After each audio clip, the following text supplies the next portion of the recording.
தமிழ்ச்செல்வி வந்துட்டு பஞ்சாயத்தில் என் குழந்தைய கொடுக்கணும்னு சொல்லியிருந்தாங்கல்ல, எதுக்காக வரத்துக்கு இவ்வளோ லேட்டுன்னு சொல்லி பஞ்சாயத்தில் பெரிய பிரச்சனையே பண்ணிடுறாங்க. அப்புறம்தான் ஒரு வழியாக ஃபோன் போட்டு கேட்டதில் என்ன விஷயம் அப்படிங்கிறது தமிழ்ச்செல்விக்கு புரிஞ்சுது. உடனே தமிழ்ச்செல்வி பஞ்சாயத்தில் வச்சு பயங்கரமாக திட்டுறாங்க. அவங்க எப்படி அப்படி இருக்கலாம் அலட்சியமா? ஒரு ஃபோன் பண்ணி கூட சொல்லக்கூடாதா? எங்கள் நாங்கள் இதே தப்பு பண்ணியிருந்தா எங்களை அவங்க சும்மா விட்டுருப்பாங்களா? அப்போது எங்கள் இல்லாதவங்களுக்கு ஒன்று, இருக்கிறவங்க பணக்காரவங்களுக்கு ஒன்றா? அவங்க பதவி இருக்கலாம், சொத்து இருக்கலாம், எல்லாமே இருக்கலாம். பஞ்சாயத்தில் கொடுத்த வாக்கெல்லாம் அவங்க மீறலாமா? முதல்ல சொல்லுங்க ஐயா, நீங்கள் எல்லாரும் எனக்கு இதில் நியாயம் சொல்லியே தான் ஆகணும். இந்த தப்பை நாங்கள் செஞ்சுருந்தா அவங்க எல்லாரும் சும்மா இருந்திருப்பாங்களா அப்படின்னு பெரிய பிரச்சனையாகவே பண்ணுறாங்க. அப்போ தான் அங்கே பஞ்சாயத்து தலைவர் எல்லாரும் சொல்கிறாங்க, கண்டிப்பாக இதுக்கு உண்டானதை நாங்களேவும் அவங்கக்கிட்ட பேசுவோமா அப்படின்னு சொல்லிடுறாங்க. அதுக்கப்புறமா தான் சரி வா தமிழை நம்ம போகலான்னு சொல்லிட்டு அவங்க அம்மாவும் அப்பத்தா எல்லாரும் வீட்டுக்கு கூட்டிகிட்டு வந்துடுறாங்க. வீட்டுக்கு வந்துமோ இங்கே தமிழ்ச்செல்வியோட கோபம் தீரவே இல்லை. அப்போ தான் வீட்டுக்கு அதாவது அங்கே மீட்டிங்கை அட்டன் பண்ணிட்டு வந்ததுக்கப்புறம் சேதுவுக்கு விஷயம் தெரியுது. உடனே சேது சொல்கிறாரு, ஆமாம் இன்னைக்கு நான் சொல்லவே இல்லை, அப்புறம் சொல்லிக்கலாம், இருட்டாயிடுச்சு, இது ரொம்ப அதிக நேரம் ஆயிடுச்சு, இதுக்கு மேலே எப்படி போய் சொல்கிறது, அவங்க நேரம் தூங்கியிருப்பாங்கன்னு நினச்சி நான் விட்டுட்டேன், அப்படியே மறந்துட்டேன் அப்படின்ற மாதிரி சேது சொல்கிறாரு. அதுக்கப்புறமா தான் இந்த பக்கம் அவங்க அப்பா கிட்ட போய் கேட்டால், ஆமாம் நான் சொல்லாமல் விட்டுட்டேன், நான் சொல்லியிருக்கணும், நான் பண்ணது தப்பு தான் அப்படின்னு சொல்லிட்டு அவங்க அப்பாவும் சொல்கிறாரு ராஜாங்கம்.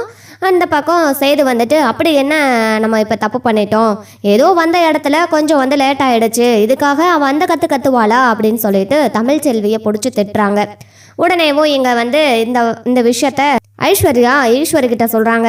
அத்தை இன்னைக்கு ஒன்று நடந்துச்சு ஆண்டி அப்படின்னு சொன்ன உடனே, என்ன ஐஸ்வர்யா, இங்கேயும் தான் ஒரு பெரிய பஞ்சாயத்து, தமிழ்ச்செல்வி இன்னைக்கு குழந்தைய மாத்திர விஷயமா பேசிட்டு இருந்தாங்கல்ல, அது விஷயமா தான் நானும் கூப்பிட்டேன். இங்கே கலாட்டாவே பண்ணிட்டாலாம் பஞ்சாயத்தில், எப்படி அவங்க இப்படிலாம் பண்ணலாம் செய்யலாம்னு சொல்லிட்டு, அதனால தான் இங்கே மாமா கோவமாக இருக்கிறாரு அப்படின்னு சொல்லி ஐஸ்வர்யாவும் சொல்கிறாங்க. அது மட்டும் இல்லாமல் ஐஸ்வர்யா இருந்துக்கிட்டு, இப்போல்லாம் எப்போ எடுத்தாலும் மாமா மீனாட்சி கூடையே தான் இருப்பேன், என் குழந்தைகிட்டேருந்து யாராலே என்னை பிரிக்க முடியாது, என் பொண்ணு கூடையே இருப்பேன், நீ என்ன ஐஸ்வர்யா அப்படிலாம் பண்ணுறேன்னு சொல்லிட்டு எல்லாம் பயங்கரமாக திட்டுறாரு. என் கூட ஒன்றாவே இருக்க மாட்டேங்கிறாரு. மாமா கூட எனக்கும் இருக்கணும்னு ஆசையாக இருக்காதா ஆண்டி, ஆனால் மாமா நான் எவ்வளோ தான் அவரை சுற்றி சுற்றி வந்தாலும் அவர் என்னை கண்டுக்கவே மாட்டேங்கிறாரு, குழந்தை மேலே தான் ரொம்ப உயிராக இருக்கிறாரு. இப்போ நான் என்ன தான் ஆண்டி பண்ண முடியும்? நான் ஹனிமூன் மாதிரி நல்லா ஜாலியாக இருக்கலாம்னு சொல்லிட்டு வந்தேன், ஆனால் இங்கேயும் குழந்தைன்னு தான் அவர் அலைகிறாரு, இப்போ நான் என்ன ஆண்டி பண்ணுறது அப்படின்னு சொல்லிட்டு ஐஸ்வர்யா புலம்புறாங்க. இதை கேட்ட ஈஸ்வரி இருந்துக்கிட்டு, இதுக்கு நான் ஒரு முடிவு கட்டுறேன், நீ எதுக்கும் கவலைப்படாத, சேது குழந்தைன்னு குழந்தை மேலே உயிராக இருக்கான்ல, இப்போது தமிழ்ச்செல்வி மூலமாக 2 குழந்தையும் அவன்கிட்ட வராத அளவுக்கு, சேதுக்கிட்ட வராத அளவுக்கு நான் பார்த்துக்கிறேன் அப்படின்னு சொல்கிறாங்க. ஆண்டி என்ன பண்ண போகிறீங்க அப்படின்னு ஐஸ்வர்யா கேட்குறாங்க. நீ அங்கே ஜாலியாக இரு, நீ எதை பற்றியும் நீ மனசில் போட்டு குழப்பிக்காத, அதுக்கு உண்டான வேலையெல்லாம் இங்கே நான் பார்த்துக்கிட்டு இருக்கிறேன் அப்படின்னு சொல்லிட்டு ஈஸ்வரி ஃபோனை வைக்கிறாங்க. அப்போ தான் சித்ரா கிட்ட சொல்கிறாங்க, இந்த குழந்தையோட பிரச்சனையை வச்சேவும் இந்த பிரச்சனையை ஊதி பெருசு பண்ணணும் அப்படின்னு சொல்கிறாங்க. அம்மா அப்படி என்னம்மா பண்ண போகிறேனையே? இப்போது ஐஸ்வர்யா சேது தொடக்கூட இல்லை, இன்னமும் புருஷன் பொண்டாட்டியா 2 பேர் வாழவே இல்லை, குழந்தைன்னு மீனாட்சி அழகருன்னு சொல்லிட்டு குழந்தைங்க மூலமாகவே அலைஞ்சிட்டு இருக்கான். அதனால் அவனும் ஐஸ்வர்யாவும் சேர்ந்து வாழ்கிறதுக்காக இந்த குழந்தை இடைஞ்சலாக இருக்குல்ல, நான் என்ன பண்ணுறேன்னு மட்டும் பாரு அப்படின்னு சொல்லிட்டு அடுத்த நாள் காலையில் இங்கே தனம் குழந்தைய பார்த்துக்கிட்டு இருக்காங்க. தமிழ்ச்செல்வி வெளியில் போயிருக்காங்க. இந்த பக்கம் அவங்க அப்பா அம்மா எல்லாருமேவும் அந்த நேரம் பார்த்து வெளியில் கிளம்பிட்டாங்க.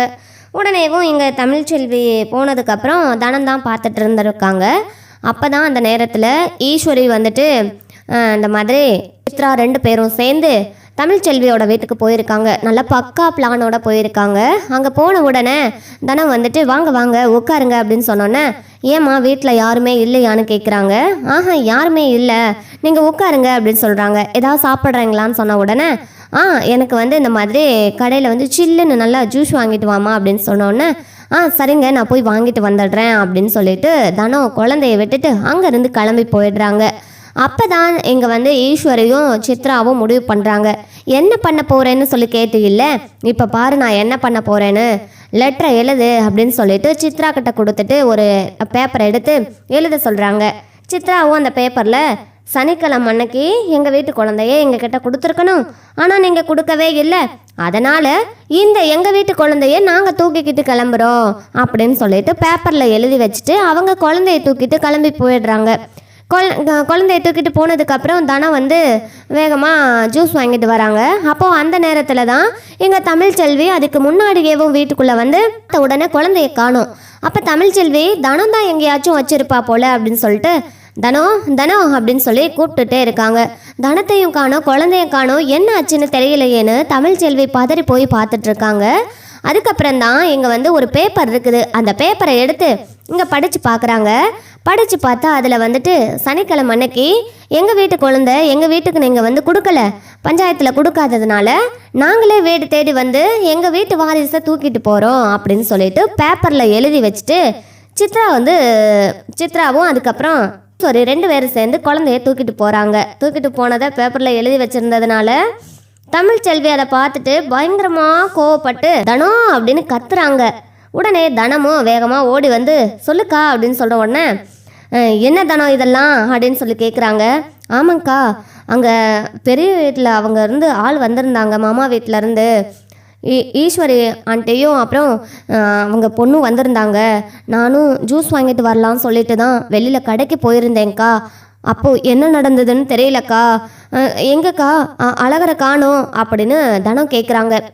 அதைத்தான் நான் கேட்குறேன், பாரு அவங்க என்ன பண்ணி வச்சுருக்காங்கன்னு.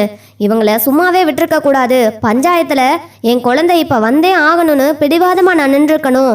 எல்லா விஷயத்துலையும் நம்ம பொறுமையாக போனதுனால தான் இன்னைக்கு அவங்க இவ்வளோ தூரம் பிரச்சனை பண்ணுற அளவுக்கு வந்துடுச்சு. இதை நான் இப்படியே விடமாட்டேன்னு சொல்லிட்டு பிடிவாதமாக கிளம்புறாங்க. உடனே அப்பத்தா அவங்க அம்மா அவங்க அப்பான்னு எல்லாருமேவும் தமிழ் வேணாயா, நான் சொல்கிறத கேளுப்பா அப்படின்னு வேணா தமிழ் அப்படின்னு சொல்கிறாங்க.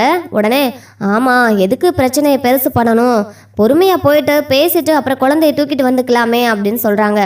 என்ன அம்மாச்சி என்ன பேசிட்டு இருக்கீங்க, இங்கே பாருங்கம்மா, இது என்னோட விஷயம், நான் பார்த்துக்கிறேன், நீங்கள் யாரும் இதில் தலையிட வேண்டாம். இங்கே பாருங்கம்மா, எல்லாத்துக்குமே ஒரு பொறுமை இருக்குது. நானும் சரி குழந்தைய தான் இந்த மாதிரி அவங்களுக்கு வரக்கூடிய சுச்சுவேஷன் இல்லை, சொல்லக்கூடிய எதுவும் நிலைமையும் இல்லை போல், அதனால் நான் அதையும் கூட தாங்கிக்கிட்டு அமைதியாக இருந்தேன். ஆனால் இப்போது என் பையனையும் தூக்கிட்டு போயிட்டாங்க. அவங்களுக்கு எவ்வளோ தைரியம் இருந்தால் என் வீட்டுக்கு வந்து என் பையனை தூக்கிட்டு போயிருப்பாங்க. இவங்களை நான் இப்படியே விட மாட்டேன், எனக்கு நீதி கேட்டு நான் போராடியே தீருவேன் அப்படின்னு சொல்லிட்டு தமிழ்ச்செல்வி வேகமாக வராங்க.